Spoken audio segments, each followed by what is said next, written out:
Welcome to our channel, where the stories of people from different eras and professions come to life. We are in magnificent Ephesus, right by the sea, where the great temple of Artemis reaches toward the heavens, and ships from all over the world fill the harbor. Subscribe, and after listening, be sure to share your impressions in the comments.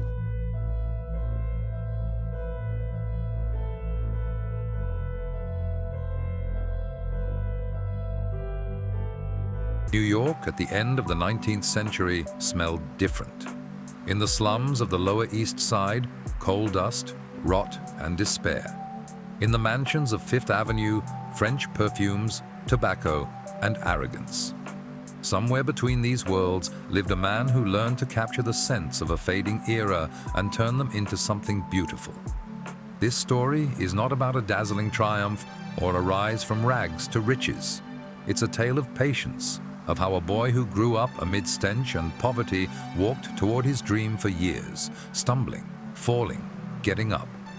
It's about talent without a name carving its own path, about small victories, great disappointments, and quiet dignity. Only imagine New York, 1874. Fog mixed with smoke from thousands of factory chimneys. Coal smell ingrained in clothes forever. A quarter where sunlight rarely reached, and when it did, it illuminated things better left in twilight. Narrow alleys, puddles with everything imaginable floating in them. The stench of slaughterhouses, tanneries, overflowing outhouses.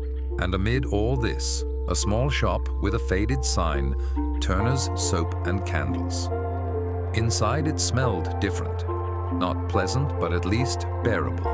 Wax and tallow, lye, and a hint of cheap lavender oil that the father added to soap for those who could spare an extra penny. An 8-year-old boy stood at a long wooden table covered in stains and scratches. His hands were elbow-deep in warm, slippery soap mass.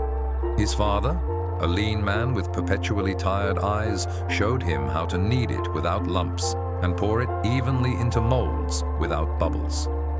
"Sniff," the father said. "You'll immediately notice spoiled tallow. Rancid fat means a ruined batch and a loss." The boy sniffed. At first he wrinkled his nose, then got used to it, and then began to distinguish. Fresh tallow, almost odorless, only a light animal note. Old tallow, with a sour undertone. Beeswax bought once a month from a peddler. Sweetish, warm, completely different from everything else in the shop. His mother was still alive then. A thin woman with a cough that started in autumn and lasted until spring. She took in sewing, patched and altered old clothes. She sat by the window. Candles were expensive, daylight was free. The boy remembered her red, needle-pricked hands with thickened knuckles. She smelled of the cheap soap they made themselves and something salty, perhaps tears, or simply exhaustion, if exhaustion has a scent. In the Lower East Side, everyone was tired. So tired they didn't even have strength to get angry. They just lived day after day. Saturday pay, settling with the shopkeeper, leftovers for bread and potatoes, meat on Sunday if lucky, tea as a luxury. But the mother insisted on tea at least once a day, weak as it was. It supported the illusion that they weren't completely at the bottom. Try to understand what the boy's world was like in those years. A street where every second house was a flop house. In the evenings, drunk men spilled out of saloons, shouting and fighting, and by morning they lay in the gutters. Women with painted faces stood under lampposts, and policemen walked by because that's how it had always been. Children his age already worked in factories, hauled sacks at the docks, or cleaned chimneys, until they grew up or died, whichever came first. Thomas was lucky. His father had a small shop that brought in pennies but was their own. It meant a roof over their heads, 2 rooms behind the shop, and a stove they could heat. They weren't at the very bottom. Although the bottom was so close, its smell was constant. 1876 brought cholera. It arrived as it always did in summer, when the heat made the East River give off such a stench that people stuffed windows with rags soaked in vinegar. Miasma, learned people said, bad air that carried disease. The father doubled the lavender oil in the soap as if it could help. The mother stopped leaving the house entirely, but it didn't save her. First, she took to bed, then spasms began. Then Thomas saw something he would never forget. How a person dries up from the inside in 3 days, skin turning gray, eyes sinking, lips cracking. They didn't call a doctor. What for? He would only give a diagnosis and a bill. A neighbor midwife came, shook her head, whispered prayers. The mother died on the 4th day. The room smelled of death, sour, heavy, unmistakable. Thomas stood in the corner thinking, she's lying there, but the smell is already different, not hers. Death smells the same in a shack or a palace. Later he would learn it wasn't entirely true, but at 10 years old he was certain. They buried her quickly, cheaply, without extra words. The father aged in a week and became even quieter. In the evenings, he sat at the table, staring at one point, sometimes pulling out a cheap bottle of gin that burned the throat and smelled of juniper mixed with sorrow. Thomas didn't cry, not because it didn't hurt, but because tears seemed like a luxury. They had to get up, light the stove, stir tallow, pour molds. The shop couldn't stop. Stopping meant the end. But how did it happen that a boy who grew up among stench and poverty began to dream of beauty? Strange question, isn't it? Here's how. One Sunday morning, he was carrying a bundle of tallow candles to a house on 5th Avenue. A small but regular order. The housekeeper of a big house bought from them once a month for the back entrance and servants. Thomas climbed the front steps. Of course, they wouldn't let him in, but he wanted at least a glimpse. The door swung open. For a second, just a moment, he was enveloped in a cloud of fragrance. Not a smell, but an aroma. Floral, fresh, with a light bitterness and sweetness at the same time. It was a lady stepping out to her carriage, silk dress rustling, white gloves, veiled hat. And from her came something that made the boy freeze, forgetting even to close his mouth. The housekeeper snatched the candles, thrust coins at him, and shooed him away. But he stood on the street for another 5 minutes, breathing in the remnants that hung in the air, trying to understand. Roses? Not quite. Something else. Vanilla. He didn't know those words then, he just remembered. That's how another world smells. A world without the stench of garbage and death. A clean, light, almost weightless world. From that day, a strange thirst settled in the boy. He began sniffing everything. Flowers at the market. The seller scolded and chased him away. Herbs at the apothecary. The apothecary laughed, but sometimes let him smell sage, chamomile, mint. Spices at the grocer, cinnamon, cloves, nutmeg, things his family could never dream of buying. The father noticed but said nothing. Everyone has their quirks as long as the work got done. And Thomas did the work. Rose before dawn, lit the stove, boiled soap, cut candles. His hands roughened, his back got used to the weight, but his nose remained sensitive. He now distinguished dozens of shades in what used to seem like mere stench. The East River smelled of silt, rust, fish scales, rotting seaweed, and something metallic, blood from the slaughterhouses dumped into the water. The bakery on the corner, yeast, caramelized crust, warmth of the oven. Even the fog had a scent, damp, coaly, mixed with smoke and horse manure that the city services couldn't clean up fast enough. It sounds surprising, doesn't it? A boy who barely made ends meet dreamed not of wealth, not of food, not of warm clothes. He dreamed of scents, of one day creating something like the fragrance that had enveloped him on those front steps. He didn't yet know this was called perfumery. He didn't know there were people who did this professionally. He just dreamed vaguely, childishly, but persistently. The years passed, the boy grew. The shop stayed afloat. It didn't sink, but it didn't rise either. The father coughed worse in the mornings. Lungs, the barber surgeon said. Coal dust. Everyone in the Lower East Side eventually has lung trouble. By age 12, Thomas was running almost all the business himself. The father only sat in his place, nodded, counted pennies. Sometimes he said, "You're smart, maybe you'll get out of here." "I couldn't. You try." Thomas nodded. Inside, something stubborn and hard was ripening. He would get out. He didn't know how yet, but he would. Because staying here meant slowly dying. Like his mother, like his father, like everyone around. And he wanted to live. And he wanted life to smell different. At 18, when some already had families, others had drunk themselves to death, and still others had perished in factories or on the docks, he had survived. Moreover, he had gotten out of the Lower East Side.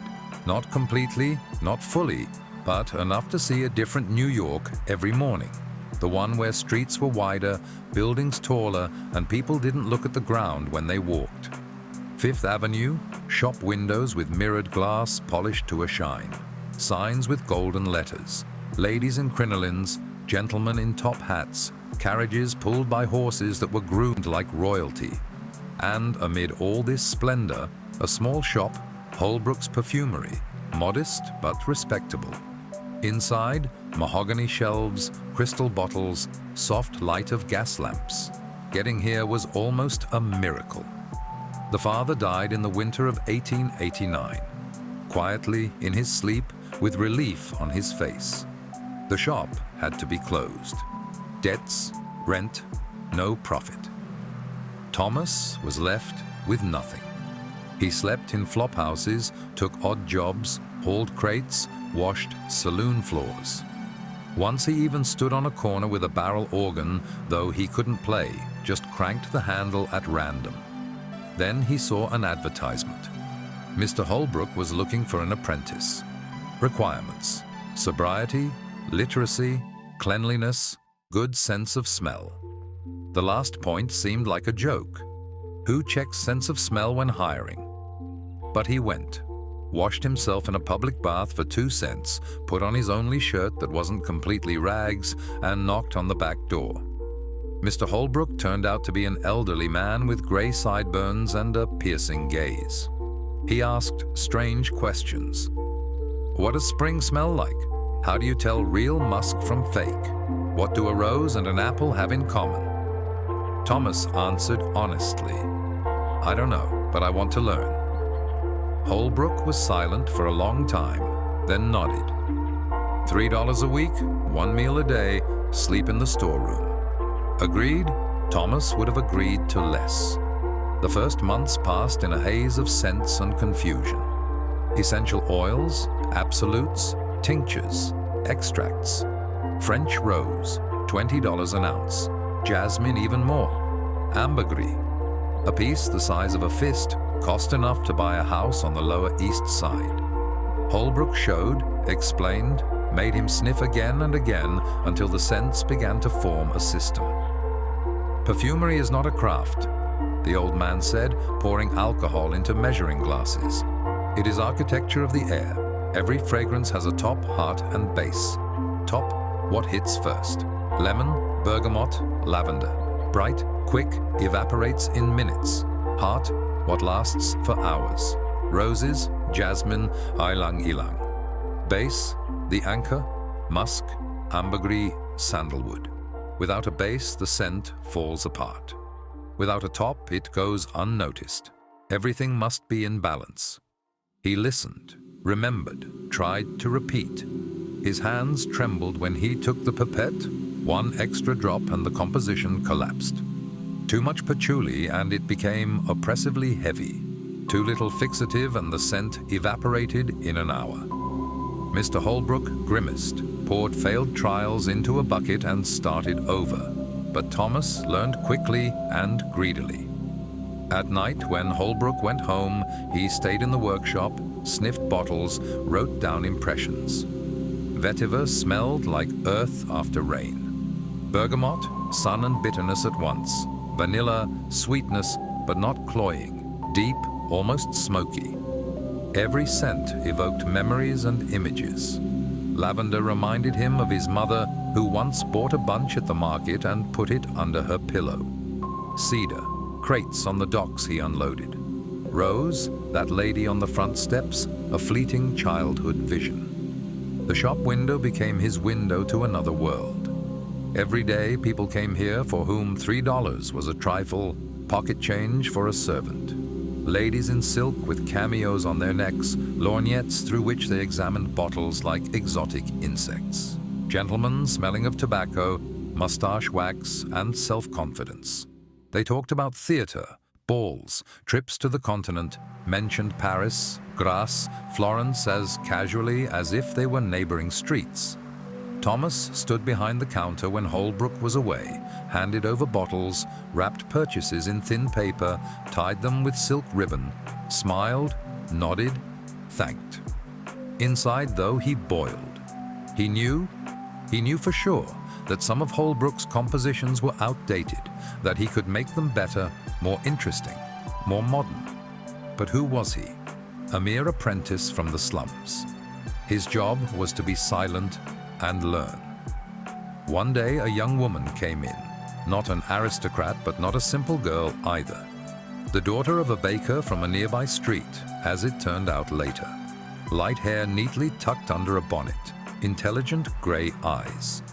She asked for something fresh, not heavy, for spring. Holbrook offered the standard option, lavender with rose. She frowned. Everyone wears that. I want something different. Holbrook shrugged and went to another customer. She stayed at the counter examining the bottles. Thomas couldn't resist. I can offer something unusual. She looked up. He reached under the counter and pulled out a trial vial. His own composition he had worked on at night. Bergamot, green tea, light musk, a drop of jasmine. Fresh but not banal. She sniffed. Her eyes widened. This is beautiful. How much? She bought it without bargaining and left, glancing back. He watched her go, and something warm stirred in his chest. A foolish, dangerous feeling? Falling in love with a customer who didn't even know his name? But New York was cruel to dreamers. She came a few more times. They talked about the weather, the city, small things. Once he dared to invite her for a walk in the park. She became embarrassed and refused gently but firmly. You are very kind, but I am engaged. The wedding is in 2 months. He nodded, smiled, wished her happiness. Inside, everything broke. Of course. What could he offer? $3 a week and a storeroom with a dirt floor. She was marrying a merchant with his own shop, 2 workers and a house with 3 rooms. He was nobody, and so it would remain unless he changed something. It was exactly that week that something happened which could have turned his life around, if fate had been fairer. Mr. Holbrook had an important client, an elderly gentleman with a cane in an expensive suit, ordering a gift for his daughter, something unique and memorable. Holbrook offered options. The gentleman rejected one after another. Too ordinary, too heavy, too old-fashioned. Holbrook began to get irritated, which was unlike him. Thomas approached quietly and asked if he could try to help. Holbrook waved his hand. Try it if you think you can manage. Thomas asked the gentleman a few questions. How old is your daughter? What flowers does she love? What season does she prefer? The gentleman was surprised by the approach but answered, 19, violets, autumn.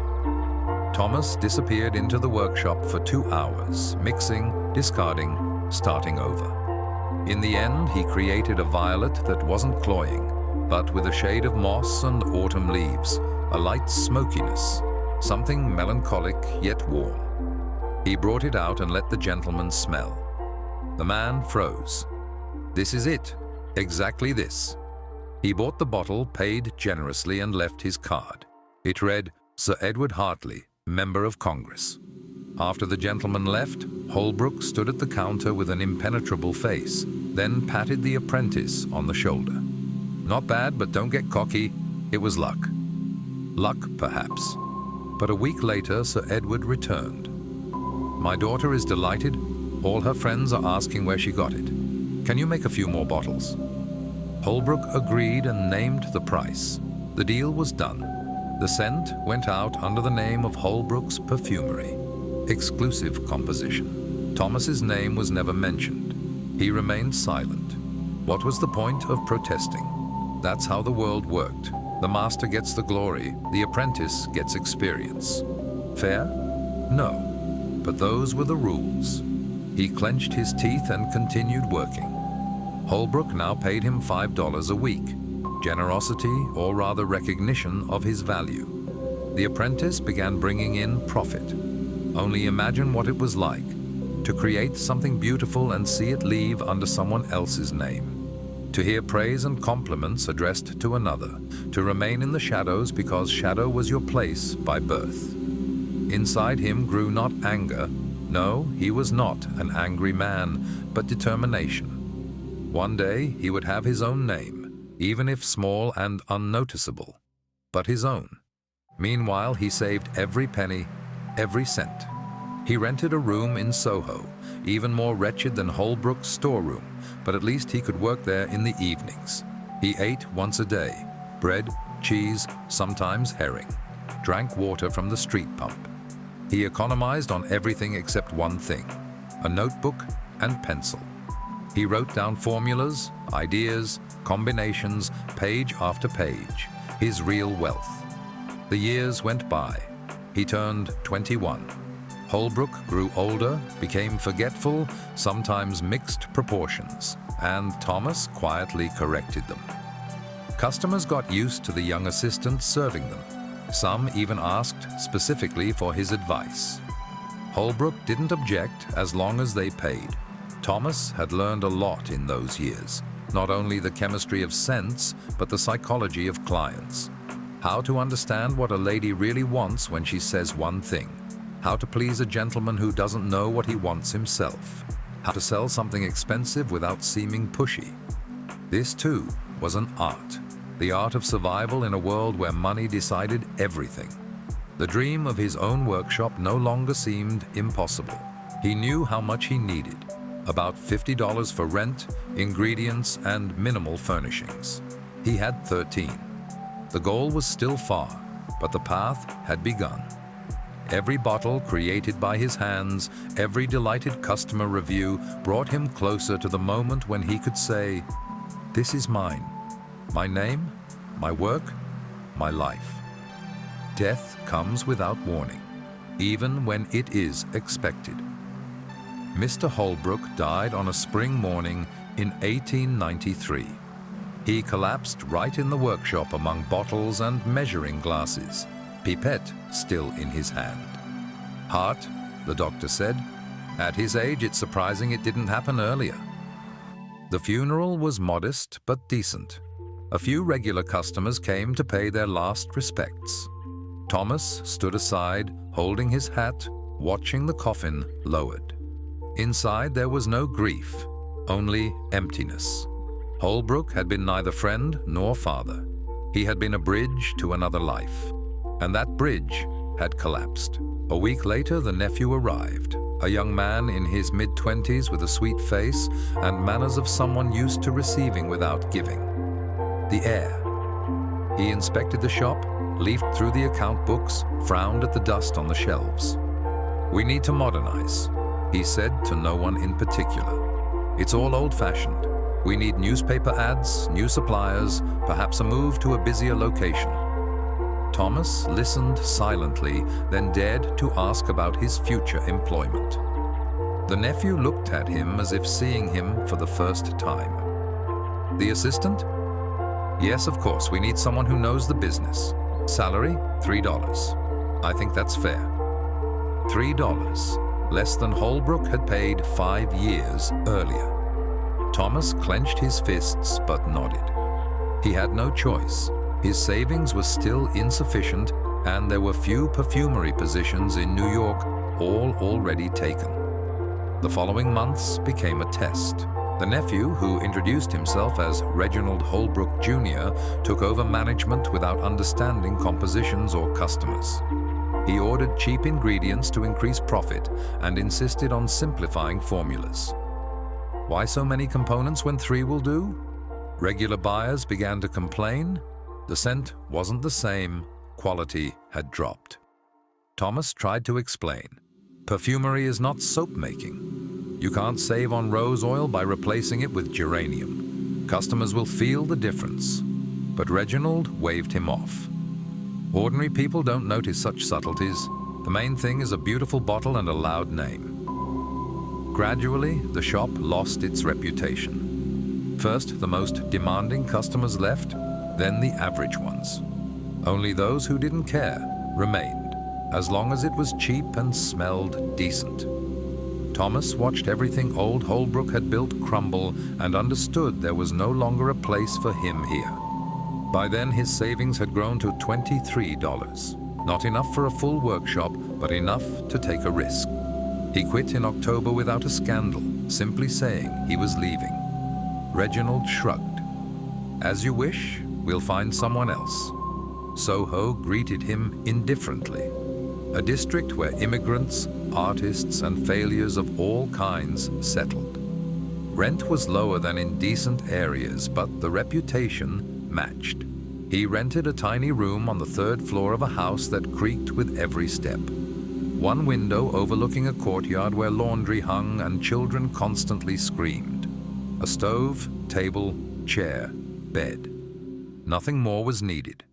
He spent half his savings on ingredients, not the most expensive but decent.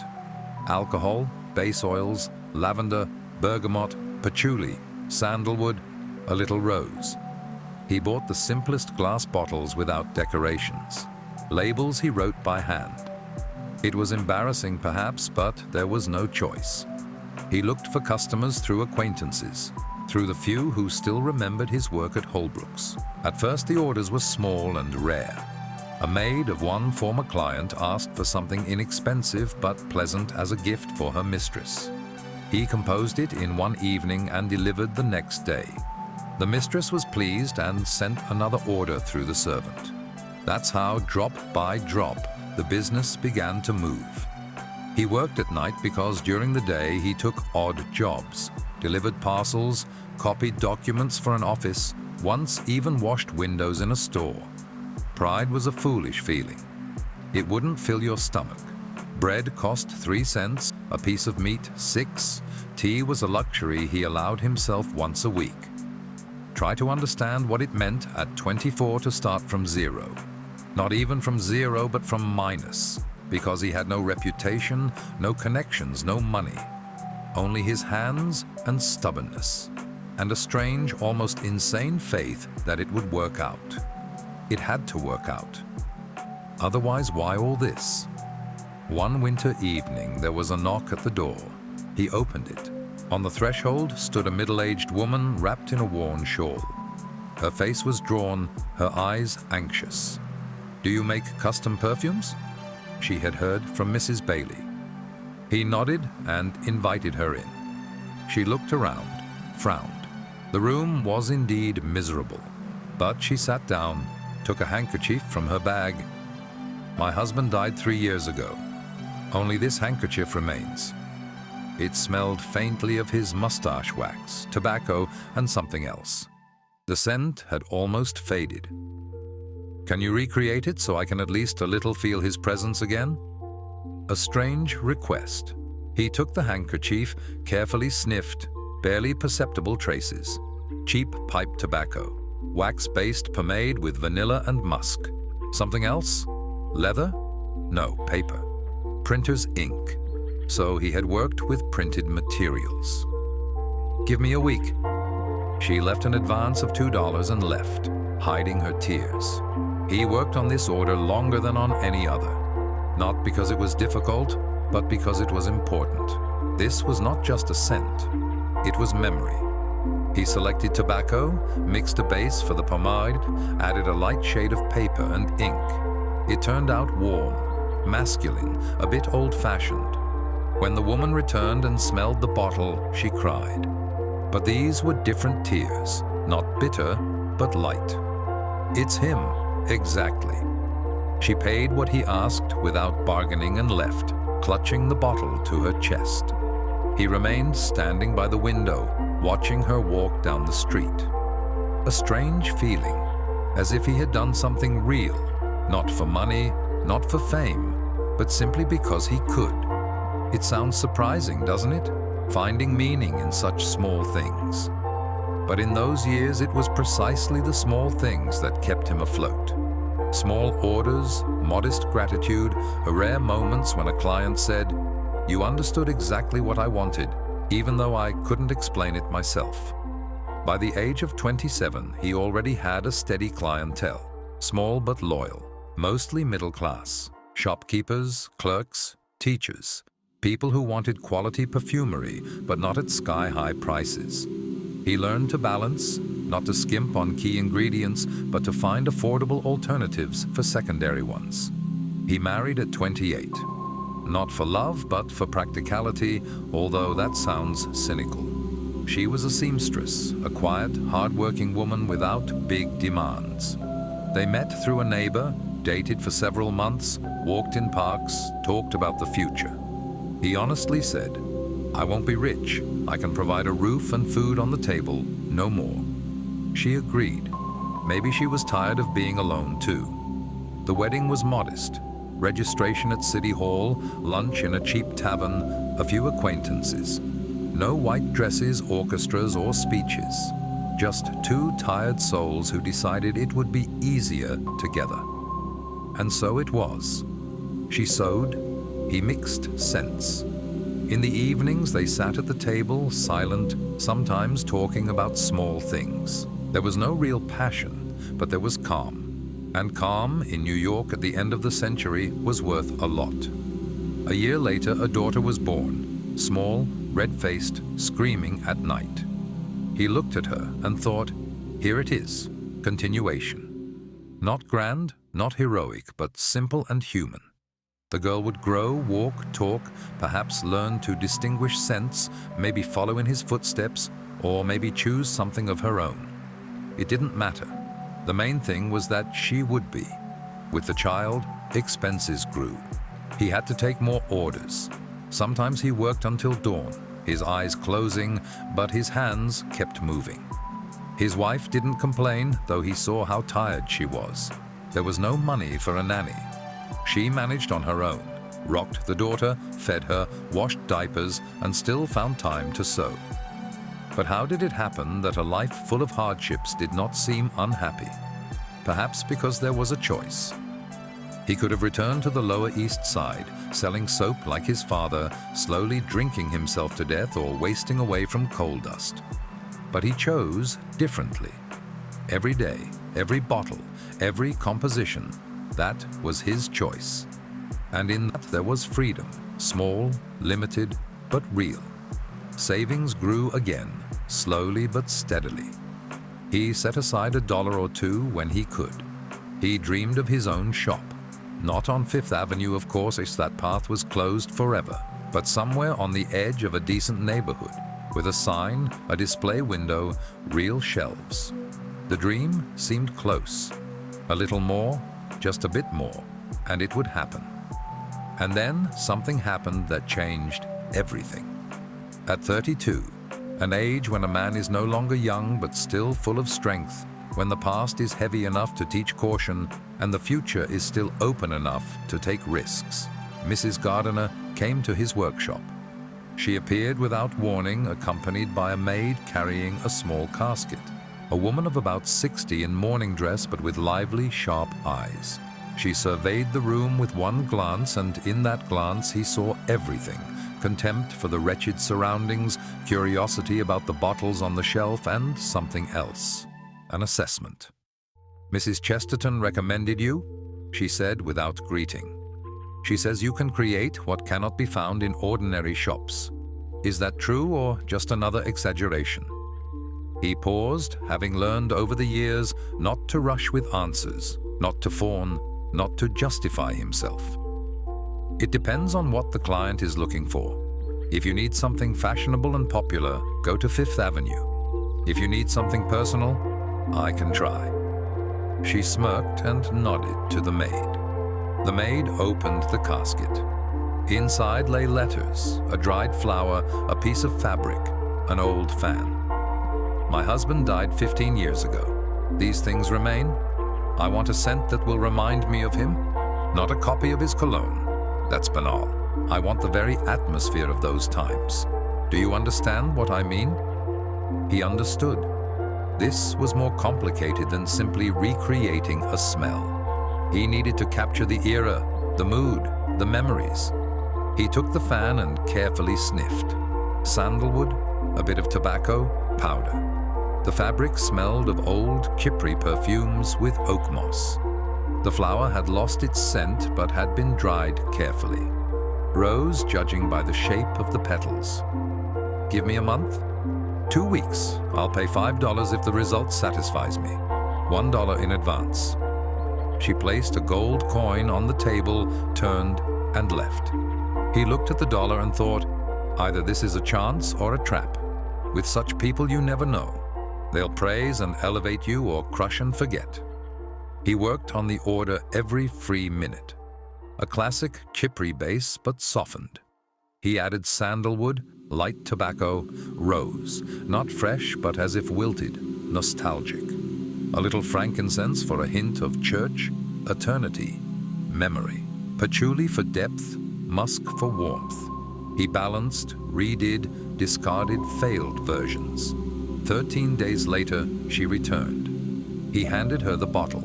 She opened it, sniffed, closed her eyes and was silent for a long time. He waited, barely breathing. Where did you learn this? From Mr. Holbrook, and then on my own. She frowned. I knew him, a decent craftsman but without imagination. And you have something more. What is your name? He told her. She nodded. I'll remember it. She paid the money and added, and one more order. I need a scent for a charity evening at my home. Something elegant but not vulgar, so the guests will remember it. That's how it began. Mrs. Gardner became his patroness, although she herself disliked that word. She ordered, recommended him to acquaintances, invited him to events, not as a guest, of course, but as a supplier. He stood aside and watched her friends smell his compositions, discuss them, and place orders. Money began to flow. By his early 30s, he had saved enough to rent a small space. Not in the center, but on the edge of a Bloomsbury-like neighborhood where professors, doctors, and lawyers lived. A decent area. The premises were narrow, just 2 rooms. One for sales, the other for the workshop. Rent was $12 a year. A frightening sum, but he took the risk. The shop opened in the spring of 1898. The sign was modest. Custom perfumery. No loud names, no empty promises. A display window with several bottles, clean glass, a freshly painted door.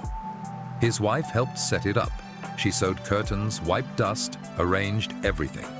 Their 3-year-old daughter ran between the shelves, laughing. Only imagine that day. He stood in front of his own shop, his own, and couldn't believe it. How many years had passed? 24 since the boy from the Lower East Side decided that life could smell different. And here it was.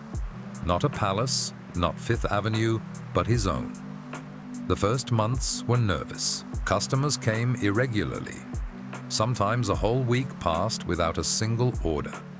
He sat behind the counter, looked out the window, counted the remaining money. But gradually, word of his work spread. Mrs. Gardner continued to recommend him. Some came out of curiosity, others on the advice of acquaintances. He learned to understand people even better. By gait, clothing, and glance, he could determine what a lady needed. A young wife wanting to impress her husband. Something seductive but restrained. An elderly aristocrat nostalgic for youth. Classics with a light update. A man looking for a gift for his mistress. Something bright and memorable but not too revealing. Every order was a small story. A girl preparing for an engagement wanted something innocent and floral. He made lily of the valley with violet, light, almost weightless. She got married and returned a year later asking for something more mature. Life changed, and so did the scents. His wife kept the books. She turned out to be unexpectedly good with numbers, recorded expenses and income, made sure there were no losses. In the evenings, she showed him the records, and he saw the business was holding, not flourishing, but not sinking. That was already a victory. The daughter grew up among bottles and scents. Sometimes he let her smell different oils and watched her reaction. She wrinkled her nose at patchouli, smiled at vanilla, sneezed at pepper. It was funny, but he also noticed she remembered, asked what it was called, where it came from. Curiosity was a good sign. Maybe she really would follow in his footsteps. But how did it happen that happiness always comes with anxiety? The more he had, the more he feared losing it. The shop, family, reputation, everything hung by a thin thread. One mistake, one dissatisfied influential client, one rumor, and everything would collapse. He became more cautious, checked suppliers twice, 3 times, never took ingredients from strangers even if the price was tempting. Once he was almost deceived.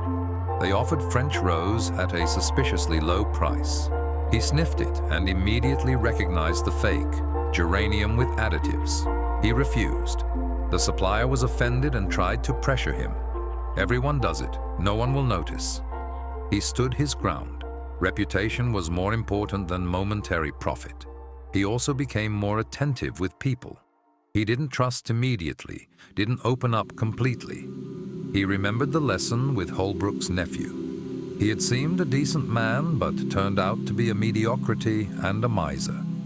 He remembered clients who ordered, took the goods, and disappeared without paying. Now he always took an advance, half up front, the rest upon receipt. Some were put off by this, but honest ones agreed. By 35, he had stability.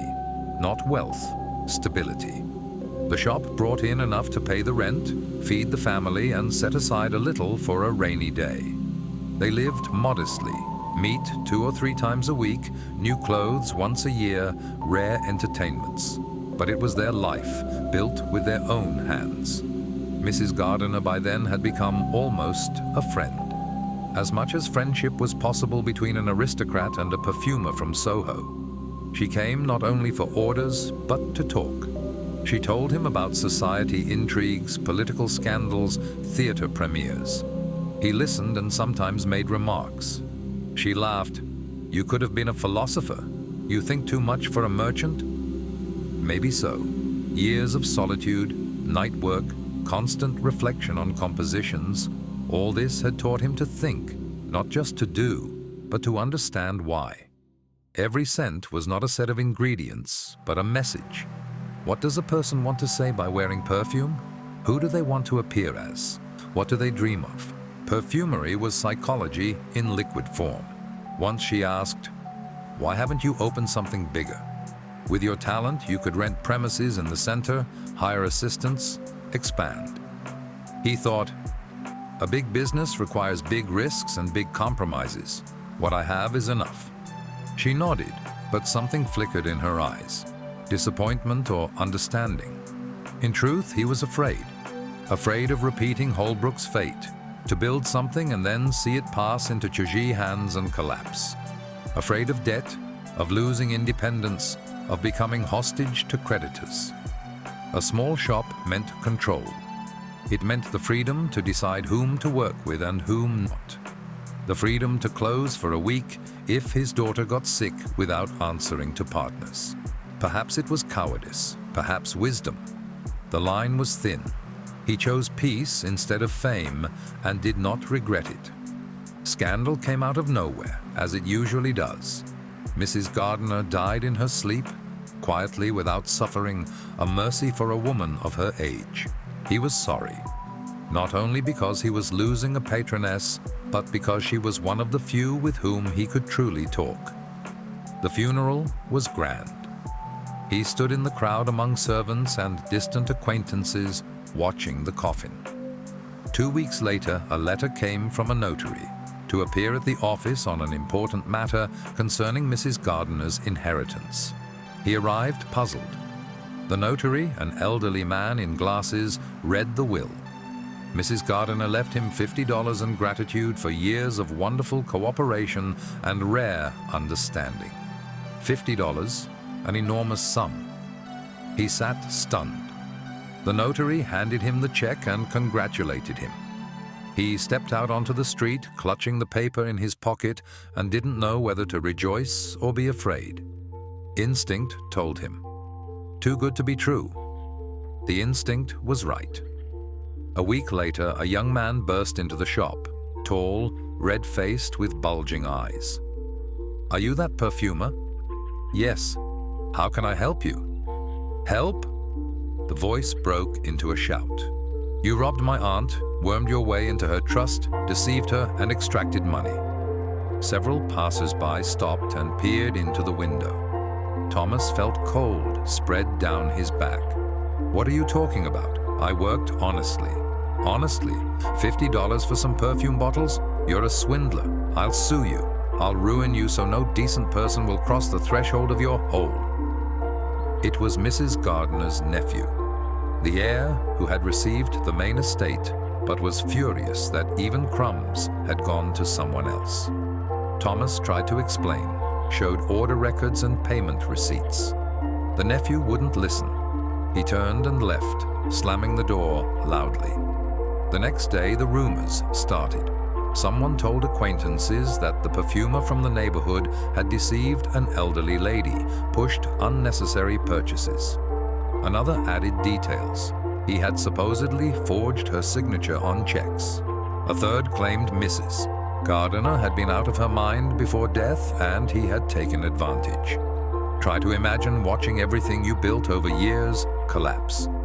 Customers began avoiding the shop. One lady came in, chose for a long time, then said, "Excuse me," remembered an urgent matter, and hurried out. A regular customer canceled an order through a servant. Another sent a note. "I no longer require your services." His wife saw him growing gloomier but didn't ask questions. She simply cooked dinner, put their daughter to bed, and sat beside him in silence. Her presence helped more than any words. The worst was the helplessness. He couldn't refute the rumors. With whom could he argue? The nephew didn't file a lawsuit. He simply spread gossip. That was smarter. A trial would have required proof which didn't exist. But rumors required nothing but evil tongues. Money was melting away, rent, food, ingredients, while income had fallen almost to zero. The $50 from the inheritance lay in the account, but he was afraid to touch it. What if the nephew found a way to sue for it? What if it became another reason for accusations? And then something even worse happened. A supplier he had worked with for 2 years contacted him. He needed a batch of sandalwood oil. The supplier offered a good price, proven quality. Thomas agreed and paid $10 in advance. The oil was supposed to arrive in 3 weeks. 5 weeks passed. The supplier didn't answer letters. He went to the warehouse. They said the office had closed. The owner had disappeared with the money of several clients. $10. A small sum for a rich man, a catastrophe for him. It was money for the next quarter's rent. He sat in the empty shop, looked at the shelves with bottles no one was buying, and thought, "That's it. The end. Now I'll have to close, go back to odd jobs, maybe back to the Lower East Side. The circle will close." His wife found him sitting in the dark with his hands hanging limp. She sat down beside him. "What are we going to do?" Not, "What are you going to do?" but, "What are we going to do together?" That sobered him. "I don't know, but we'll think of something." He began looking for a way out methodically, without panic. First, he needed money for rent. He pawned everything he could, tools, part of the ingredients, even his wife's wedding ring. She insisted herself. They gathered the needed sum, and one another month. Second, he needed to restore his reputation. But how? Suing the nephew was pointless and expensive. Printing rebuttals in newspapers, who would read them? Only one path remained: to prove it by work. He remembered old clients who hadn't turned away, wrote them letters offering discounts, new compositions, and individual approach. Some replied. Someone agreed to a small order, as if testing whether the rumors were true. He worked on these orders with redoubled diligence. Every bottle as if it were the last. Quality impeccable, packaging neat, deadlines exact. Customers received their orders, were satisfied, and told others. Slowly, his reputation began to recover. One day, a man he didn't know came in, middle-aged, in a good suit, with Kaiser-style mustache. He introduced himself as Dr. Wells, a chemistry professor from the university. "I've heard contradictory things about you and decided to check for myself. I need a scent for my wife's wedding anniversary. Can you make something special?" This was the test. Thomas accepted the challenge. "Tell me about her." The doctor spoke at length. His wife loved lilac, but only the kind that grew in the garden of her childhood in Devon. She loved the sea, morning mist, the smell of old books. Thomas listened, nodded, remembered. A week later, he delivered the bottle. The doctor returned 2 days later with a serious face. Thomas prepared for the worst. "My wife cried," the doctor said. "She said you returned her to childhood. How did you do it?" He had listened carefully. The doctor extended his hand. "All those rumors are nonsense. A man with such a gift cannot be a swindler. I'll tell my colleagues. We all sometimes need gifts for our wives, and the perfumers on Fifth Avenue are too arrogant." And he did tell them.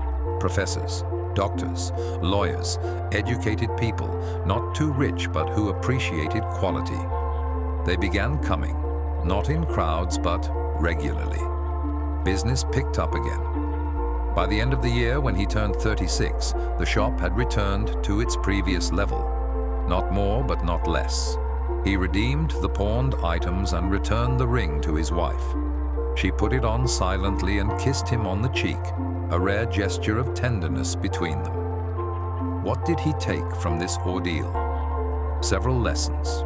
First, trust is fragile like glass, easy to break, almost impossible to reassemble. Second, people quickly believe the bad and slowly believe the good. Third, the only real protection is your work. Words are forgotten, but quality is remembered.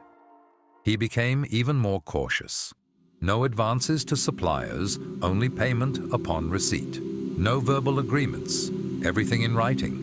No close relationships with clients, only professionalism. Mrs. Gardner had been an exception, and that exception had nearly cost him everything. His daughter in those months often asked why Papa was sad.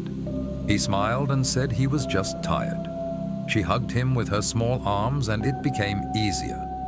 Children don't know how to lie in their affection. It's more honest than any adult words. It sounds surprising, doesn't it? A crisis that could have broken him instead hardened him. He didn't become richer or more famous, but wiser. He understood that the main thing wasn't how many clients you had, but how reliable you were for those who remained. Reputation is built over years, destroyed in a day, but restored through persistence. And he also understood that fears always come true if you wait for them. He had feared losing everything and had almost lost it, but it turned out that everything wasn't that much. The shop, family, hands, nose. As long as these existed, he could start over as many times as needed. The lesson was painful but necessary.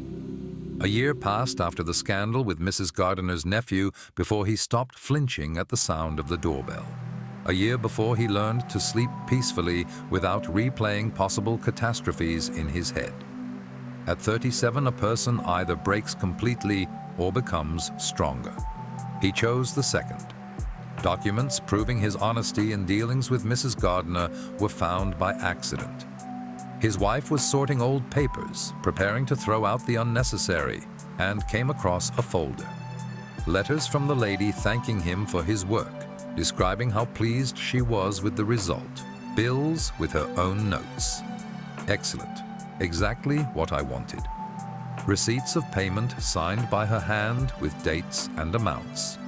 He held these papers and thought, here is proof. He could have presented them a year earlier to silence the gossipers. But to whom? The nephew hadn't filed a lawsuit, just spread rumors. You couldn't go to court with papers if there was no official accusation. And showing them to clients while justifying himself would have looked pathetic, like an admission of guilt. But now, when time had passed and reputation was recovering on its own, these documents gave peace of mind. If questions arose again, there were answers. He carefully filed the papers away in a safe. Insurance. The nephew never appeared again. Rumors about the swindler perfumer gradually died down, replaced by new gossip. New York was generous with scandals. His story quickly became outdated. Customers returned, not all but many. Those who truly valued the work and not just followed fashion. He learned to distinguish the first from the second at first glance. A lady enters, looks around, searches for a famous house logo, a fashionista for whom status is important. A lady enters, goes straight to the bottles, smells, closes her eyes, listens to her sensations, a true connoisseur. With the first, he was polite but brief. With the second, talkative and attentive. Time is a resource and must be spent wisely. That autumn, an unusual order came. A woman of about 40, dressed brightly, almost provocatively, with painted lips and lively eyes. An actress, as she introduced herself, not an opera diva, not a dramatic theater star, but simply a music hall actress. She performed in the theater district, sang, danced, entertained the public. "I need something memorable," she said, not shy about looking him in the eye. "Something that stays in the air when I pass, so men turn around and women envy." He smiled. "Describe how you want to seem. Dangerous but not crude. Sweet but not cloying. So that one would want to try but be afraid of getting burned. An interesting task." He thought, took out several bottles for her to smell. Vanilla was too soft, patchouli too heavy. Jasmine was closer but lacked sharpness. Then he began mixing right in front of her. Jasmine, blackcurrant, a little cinnamon, a drop of musk, a light smoky frankincense. It turned out something dark, sweet spicy, with a shade of the forbidden. She sniffed, her eyes lit up. "This is it. How much?" He named a price, not the highest, but not low. She paid without bargaining and left, promising to return. She returned a month later and brought 3 friends, also actresses. All wanted something of their own, individual. He worked with each separately, selecting, explaining, creating. They left satisfied and told others. That's how a new niche opened. Bohemians, actresses, singers, dancers, artists. Women who didn't care about the conventions of high society, but for whom brightness and memorability were important. Working with them was easier than with aristocrats. No hints, no primness. They spoke directly about what they wanted, rejoiced openly, criticized without beating around the bush, paid not always on time, but honestly. And most importantly, they spread the fame. An actress on stage enveloped in a cloud of a scent that someone in the audience recognized. Better advertising than any newspaper. Business went uphill, not rapidly but confidently. He was able to hire an assistant, a young girl from the neighboring house who washed bottles, cleaned, and sometimes helped pack orders. Modest salary, but for her it was a chance to escape the laundry. His wife continued sewing and keeping the books. They rarely spoke about feelings, but understanding had been established between them. She knew when he was tired and simply needed silence beside her. He knew when she worried about money and showed her the income records. Not love, but something more solid. Partnership. Their daughter at 7 already knew how to distinguish a dozen basic scents. He taught her playfully, closed her eyes, gave her a bottle to smell, asked her to guess. She made mistakes, laughed, tried again, sometimes guessed right, and he praised her. There was no goal to make her a perfumer. The goal was to teach attentiveness. The world is full of details that most people don't notice. Scent is one of them. Try to understand how his view of life had changed over these years. In his youth, he had dreamed of fame, recognition, wealth. He wanted to be known like the Parisian perfumers whose names thundered across Europe. Now he understood. Fame is ephemeral. Today they praise you, tomorrow they forget you. But mastery remains. And a small shop where people receive exactly what they were looking for is worth more than a loud name on a sign. By 38, he had a circle of regular clients, 50 or 60 people who came regularly, professors and their wives, actresses and singers, doctors, lawyers, several merchants who had grown rich but were not accepted into high society. Middle class, the backbone of New York. Not poor, but not aristocrats. People who worked, earned, and valued quality. He understood one more thing. Trust cannot be bought. It is earned over years and can be destroyed in an instant. Therefore, he fulfilled every order as if it were the last. He gave every client attention as if they were the only one. There were no important and unimportant. A maid buying a bottle with her last savings received the same treatment as a professor's wife with a fat wallet. This paid off. The maid would tell the kitchen in the rich house where she worked, the cook would tell the housekeeper the mistress, and the mistress would come, curious. That's how word of mouth worked. Not newspaper ads, not loud signs, the most honest advertising. He became more confident in himself and no longer ashamed of his origins. Yes, he was from the Lower East Side. Yes, his father sold soap. So what? Hands that created scents hadn't become worse because of it. A nose that distinguished hundreds of shades hadn't become less sensitive. Experience accumulated over years hadn't lost value. One day, a client asked where he had studied. Paris, Grasse, New York, he answered, with Mr. Holbrook and with life itself. The client nodded, satisfied. Some needed diplomas, others results. He worked for the latter. Mistakes of the past had taught him to be selective, not to take orders from those who caused doubts, not to work with those who haggled to the last cent or demanded the impossible. Once a lady came who wanted a scent like that of Princess Volkonskaya, but 3 times cheaper. He politely refused. She left indignant. He didn't regret it. Such clients brought only headaches, but those who valued the work, he spoiled.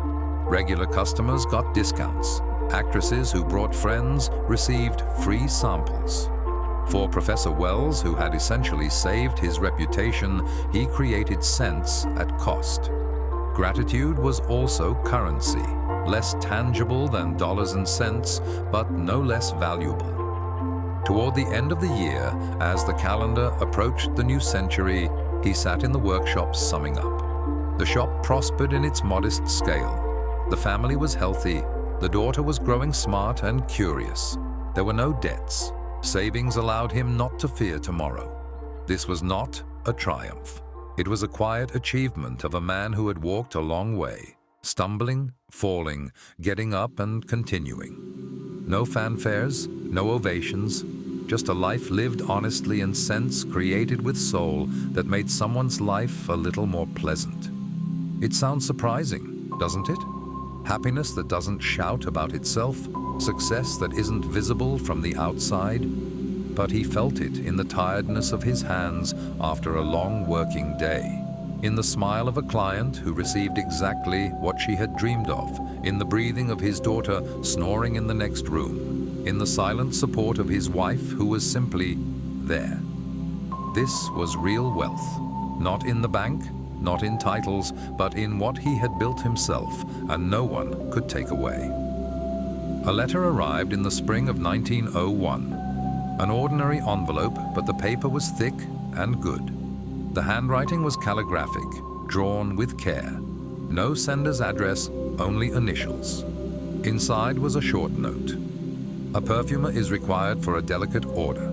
Payment is generous. Confidentiality is mandatory. Appear on Wednesday at 3 o'clock at the indicated address. The address was in a wealthy area, a district he rarely visited and felt like a stranger in. Wide streets, mansions with columns, footmen at entrances. He arrived exactly at 3, knocked at the service entrance as instructed. A butler opened and silently led him through corridors to a small drawing room. There waited a middle-aged man in an impeccable suit with attentive eyes. He introduced himself as Mr. Harrington, personal secretary to a high-ranking person. No more names were given. "Dr. Wells recommended you?" the secretary said. "He claims you are discreet and talented. We need a scent for a ceremonial event. The specifics are that the composition must be unique, without analogues, and no one should know who created it." "Royal Court?" Thomas asked quietly. The secretary neither confirmed nor denied, only nodded. "Details if you agree. Payment $100, 50 in advance, 50 after completion. But if even a word leaks, the consequences will be serious. $100, a sum he didn't earn in a year. But the risk was also great.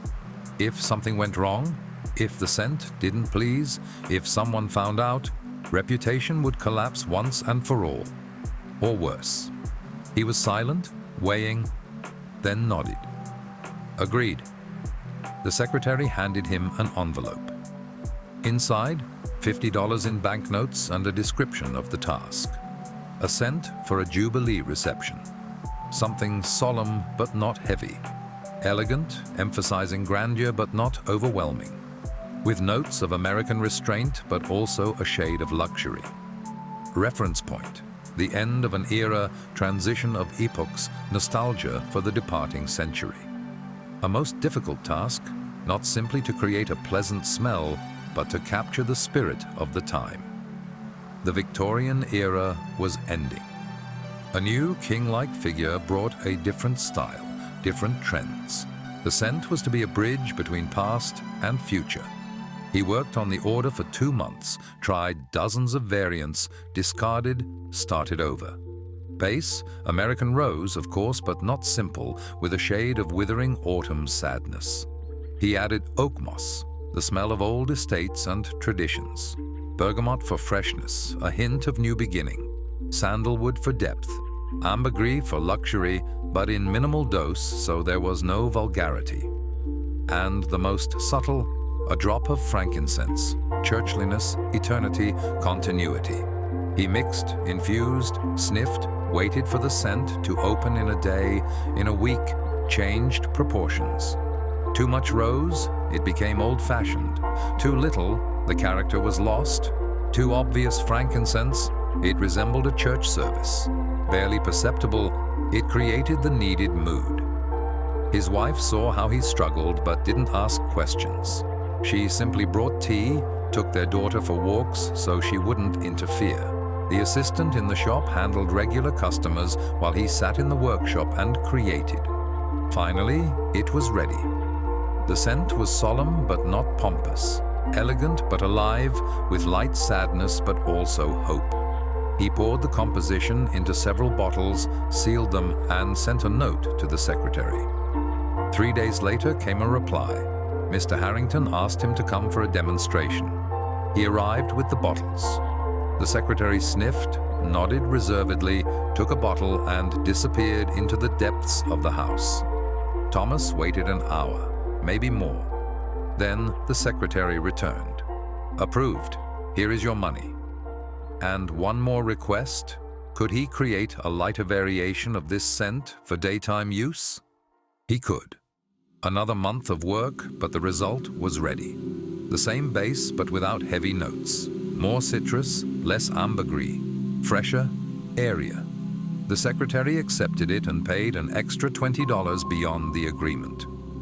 "Thank you for your work. We hope for further cooperation, but remember, not a word to anyone. He nodded, stepped out onto the street, clutching the envelope with money in his pocket, and couldn't believe it. $170 for 3 months of work, more than he earned in 2 years at the shop. But the main thing wasn't the money. The main thing was that his work had been appreciated at the highest level. Let no one know. Let his name remain in the shadows. But he himself knew, and that was enough. Only imagine that feeling. A perfumer from the Lower East Side, son of a soap seller, had created a scent for the highest circles. On this money, he did what he had long dreamed of. He bought, not rented, premises for the shop. Small on the same street, but now his own. No more fear that the landlord would raise the rent or evict him. This was real independence. For his wife, a new factory sewing machine.